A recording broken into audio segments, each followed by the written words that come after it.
Assalamualaikum, saya Albandani dari Negeri Senyum. Kali ini kita akan membahas sesuatu yang sangat seru. Nah, bahasan kita adalah apakah sekolah sudah tidak relevan? Masa sih sekolah tidak relevan sekarang? Nah, sekolah ada di mana-mana dan hampir semua orang pergi ke sekolah. Meskipun jika kita tanyakan, kebanyakan orang pergi ke sekolah ya sebetulnya sih karena orang tua menyuruh begitu atau karena seluruh masyarakat melakukan itu semua. Saya juga termasuk. Ketika waktu kecil ataupun waktu SMA, saya sekolah itu nggak tahu. Ya karena semua orang pergi sekolah dan disuruh orang tua. Nah, kita kembali sejenak melihat sejarah. Sekolah sebetulnya berasal dari sebuah istilah Yunani kuno, yaitu skolae, yang memiliki arti waktu luang. Nah, ini kebanyakan orang sepertinya belum tahu ya, sekolah dalam istilah Yunani yang artinya waktu luang.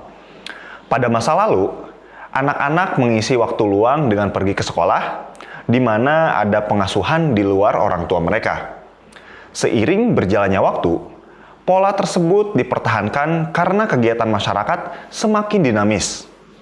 Berbagai negara juga melakukan hal yang kurang lebih sama ya seperti itu, di mana masyarakat menyediakan tempat bagi anak-anak untuk mempelajari sesuatu di luar orang tua yang mereka kerjakan. Kemudian, intinya tetap sama ya, untuk mengisi kekosongan waktu anak-anak ketika kedua orang tuanya bekerja. Sampai tibalah di abad ke-17 ketika revolusi industri di Inggris. Pada masa itu, untuk memenuhi kebutuhan industri yang sedang bergulir pesat, sekolah diubah fungsinya menjadi menyiapkan tenaga kerja yang siap pakai untuk pabrik-pabrik pada saat itu. Nah, karena itulah aturan di sekolah diperketat dan pelajaran diubah menjadi sangat mekanis. Sekolah yang awalnya hanya merupakan aktivitas mengisi waktu luang, menjadi tempat pelatihan dan menjadi kewajiban agar bisa bekerja untuk kelangsungan hidupnya. Kemudian, sistem seperti itu ditiru oleh semua negara yang sedang mengembangkan industri. Bisa kita saksikan, sekolah sebagai sebuah tempat yang berisi anak-anak, kemudian mereka duduk menghadap guru yang membelakangi papan tulis. Begitu juga di Indonesia sampai hari ini. Sekolah tentu saja banyak berubah. Sistem pendidikan juga begitu, banyak berubah. Namun, di Indonesia, semuanya terjadi seperti jalan di tempat. Bangunan mungkin banyak berubah, tetapi apa yang terjadi di dalamnya kurang lebih ya hampir sama ya. Dunia sudah berkembang sangat pesat, tetapi sekolah masih begitu-begitu saja. Tidak heran, kini bermunculan berbagai macam sekolah alternatif, baik yang diniatkan untuk semata-mata mengubah citra sekolah pada umumnya, atau yang secara jelas-jelas diniatkan sebagai sekolah untuk bisnis.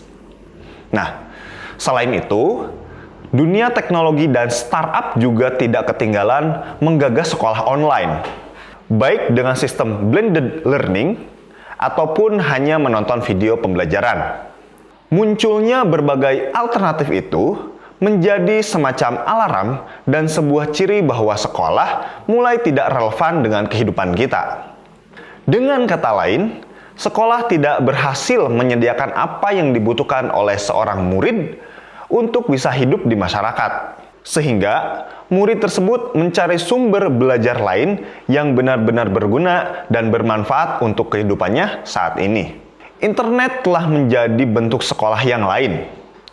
Jika pendidikan hanya bermakna sebagai tempat mendapatkan informasi baru, maka dengan kehadiran internet, sekolah sudah tidak dibutuhkan lagi.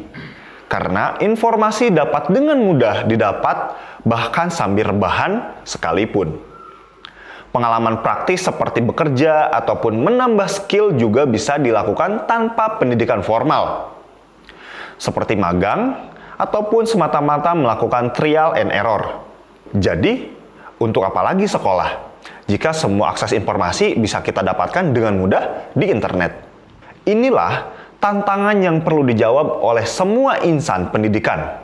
Mampukah sekolah menawarkan hal yang bisa melengkapi semua perkembangan di masa kini di luar internet dan kondisi lainnya? Apakah sekolah bisa menjadi fasilitator untuk pertumbuhan jiwa yang baik, sehingga dengan pengetahuan yang semakin mudah didapat, semakin baik juga sikap di masyarakat? Jawaban untuk pertanyaan ini tidaklah mudah. Pendidikan yang didambakan adalah pendidikan yang seimbang antara olah pikir, olah rasa, dan olahraga. Tubuh, jiwa, dan pikiran yang terlatih dan terdidik dengan baik, itulah manusia yang sempurna. Di tengah perubahan yang terus berkembang semakin pesat kini, kita bersama-sama mencoba mencari jawabannya. Saya Alban Dhani dari Negeri Senyum, kita berjumpa di video-video selanjutnya.